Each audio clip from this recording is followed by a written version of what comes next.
ये कहानी एक जौहरी की, जिनकी यंग एज में डेथ हो गई। उनके इस दुनिया से चले जाने के बाद में परिवार में उनकी वाइफ थी और एक बेटा था। छोटे बच्चे को एक दिन माँ ने बुलाया और कहा कि बेटा, अब हमारे पास में जो सेविंग्स थी, जो पैसा था, वो धीरे धीरे खत्म हो रहा है। हमें पैसों की जरूरत है और तुम्हारी पढ़ाई का खर्चा है, घर का खर्चा है, काफी सालों तक ये चलाना है। इसके लिए जरूरी है कि अब मेरे पास में कुछ सामान रखा हुआ है, गहने रखे हुए हैं, उनको ले जाकर के मार्केट में बेच दो। माँ ने एक ज्वेलरी की पोटली लाकर के बच्चे के हाथ में रख दी और उससे कहा कि जाओ बाजार में जाकर के इसे सही दाम में बेच करके आओ। तो उस लड़के ने पूछा कि माँ, कौन सी दुकान पर जाऊं, आप बताइए। तो माँ ने कहा कि इस शहर के दूसरे किनारे पर, दूसरे छोर पर एक दुकान है, हमारे दूर के रिश्तेदार हैं, उनके पास जाओ, जाकर के उन्हें कहना कि अंकल जी, पापा जी अब इस दुनिया में नहीं है। सारी बात उन्हें समझाना और उन्हें कहना कि माँ ने गहनों की पोटली दी है, ज्वेलरी की पोटली दी है, इसको आप सही दाम में खरीद लीजिए और जो पैसा बनता है हमें दे दीजिए। बच्चा गया, जाकर के उन अंकल जी की दुकान पर सारी बात उन्हें समझाई, सारा रिश्ता समझाया। फिर उसके बाद कहा कि पापा अब इस दुनिया में नहीं है, एक बीमारी के चलते उनकी डेथ हो गई है। माँ ने कहा है कि ये गहनों की पोटली जो है आप सही दाम में खरीद लेंगे, आप हमारे रिश्तेदार हैं। सारी बात छोटा बच्चा था, समझाने लगा। उन अंकल जी ने वो गहनों की पोटली ली और उसके बाद में वो ज्वेलरी को लेकर के अंदर दुकान में गए, वापस बाहर आए और वो सारी ज्वेलरी जो थी, वो सारी पोटली जो थी, उस बच्चे के हाथ में रख दी और उससे कहा कि बेटा एक काम करना, ये गहनों की पोटली वापस ले जाकर के अपनी माँ को दे देना। लड़के को ला कि शायद मना कर रहे हैं। फिर उन्होंने कहा कि अरे नहीं बेटा, तुम ज्यादा मत सोचो, मम्मी को जाकर के कहना कि मार्केट अभी मंदा चल रहा है, अभी सही दाम नहीं मिलेंगे, इसलिए अभी इसे संभाल करके रखें। जब मार्केट ठीक हो जाएगा, जब सही दाम मिलने लगेंगे, तब हम इसे बेचेंगे ताकि तुम्हारा फायदा हो सके। और रही बात तुम्हारे खर्चे की, तुम्हारे पढ़ाई के खर्चे की, तो चिंता मत करना, तुम्हारे अंकल जी बैठे हुए हैं। तुम बस मेरा हाथ बटाने के लिए शाम में स्कूल से जब पढ़ाई करके आओ, शाम में 1-2 घंटे जब फ्री रहो, तो आकर के यहाँ पर काम सीखने लगना, तुम्हें भी काम आ जाएगा और मेरा भी साथ कोई बटाने के लिए आ जाएगा।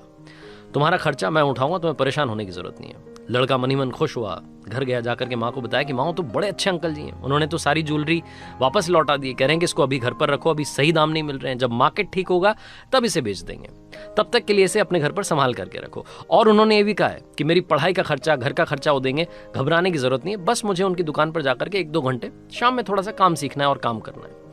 माँ ने कहा बड़ी अच्छी बात है, ऊपर वाले को धन्यवाद किया कि भाई क्या बात है, ऐसे रिश्तेदार हमारे हैं। साल बीतते चले गए, वो लड़का यही रूटीन फॉलो करता गया, स्कूल जाता, पढ़ाई करता, शाम में जाता, 1-2 घंटे जाकर के दुकान पर काम सीखता। धीरे धीरे उसे काम की समझ होने लगी। कुछ साल बीतने के बाद में उन अंकल जी ने उस लड़के से कहा कि बेटा एक काम करना, कल जब शाम में तुम दुकान पर आओ तो अपने साथ में वो गहनों की पोटली लेकर के आना। अब मार्केट थोड़ा ठीक हो गया है, अब सही दाम मिलेंगे। लड़के ने जाकर के माँ से कहा कि माँ अब मार्केट ठीक हो गया है, अब सही वक्त है, हमें वो गहनों की पोटली बेच देनी चाहिए। माँ ने सारी ज्वेलरी ला करके फिर से अपने बच्चे के हाथ में रख दी। बच्चा वो जो ज्वेलरी की पोटली थी अपने कमरे में लेकर के गया और उसको लगा कि एक बार देख लेता हूँ क्या क्या इसमें है। समझ तो गया ही था, उसको सब गहनों की परख हो गई थी। तो उसने वो पोटली खोली और हैरान हो गया, शॉक्ड था। उसे समझ नहीं आया कि क्या हुआ है। उसके पैरों के नीचे से जमीन खिसक गई, क्योंकि वो सारी की सारी ज्वेलरी नकली थी। वो सारा जो गहना था वो सारा फेक था। इस लड़के को अब ये समझ नहीं आ रहा था कि जिन अंकल जी ने इतने सालों से मदद की है, उनकी दुकान पर कल किस मुंह से जाऊंगा। अगली शाम में हिम्मत करके पहुंचा खाली हाथ। उन अंकल जी ने पूछा कि क्या हुआ बेटा, तुम वो गहनों की पोटली लेकर के नहीं आए? तो इस लड़के ने कहा कि अंकल जी मैं आपको प्रणाम करता हूं और आपसे पूछना चाहता हूं, जानना चाहता हूं कि क्या रीजन था। जब मैं छोटा बच्चा था, आपकी दुकान पर आया था, तब आपने मुझे क्यों नहीं बताया? आपको तो तब भी पता होगा कि वो गहने नकली हैं, तब आपने कुछ नहीं बोला। मुझे कल ये मालूम चला और मुझे समझ नहीं आ रहा कि मैं आपको क्या कहूं, किस मुंह से आपका शुक्रिया करूं, मुझे तो कुछ समझ में नहीं आ रहा है। तो अंकल जी ने कहा कि बेटा थोड़ी थोड़ी बात तो तुम भी समझ गए हो, मैं बस ये कहना चाह रहा हूं कि अगर मैंने तुम्हें उस दिन बता दिया होता कि ये गहने नकली हैं, तो शायद तुम और तुम्हारी माँ ये सोचते कि अंकल जी जब संकट आया तो हमसे पीछा छुड़ा रहे हैं, हमसे भाग रहे हैं, नकली बता करके हमसे कन्नी काट रहे हैं।